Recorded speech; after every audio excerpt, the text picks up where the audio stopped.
এখানে রানাঘাট দক্ষিণে উপনির্বাচন ছিল, ফের সেখানে প্রায় জয়লাভ করতে চলেছেন আপনারা, কি বলবেন এবং কতটা আনন্দ করছেন? এখন আনন্দ তো এটা মানুষের, সর্বস্তরের মানুষের সর্বাত্মক আনন্দ, স্বতঃস্ফূর্ত আনন্দ। তার বহিঃপ্রকাশ আপনারা এখানে দেখতে পাচ্ছেন সমস্ত জায়গায়। তার কারণ এলাকার মানুষ রায় দিয়ে বুঝিয়ে দিয়েছেন তারা গণতন্ত্রের শান্তির সাথে আছেন, সম্প্রীতির সাথে আছেন, উন্নয়নের সাথে আছেন, প্রকৃত গণতন্ত্রের সাথে আছেন। বিভেদকামী শক্তির বিরুদ্ধে, তাদের বিরুদ্ধে ঝামা ঘষে দিয়েছেন এখানকার মানুষ, গণদেবতা। তাদেরকে কৃতজ্ঞতা জানাই, শ্রদ্ধা জানাই।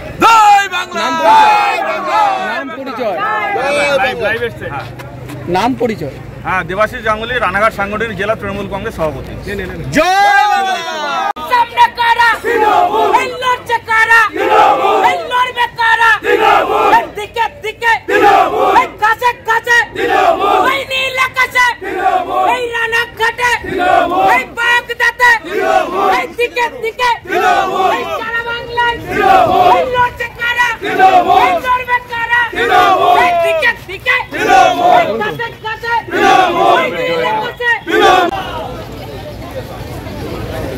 Thank you.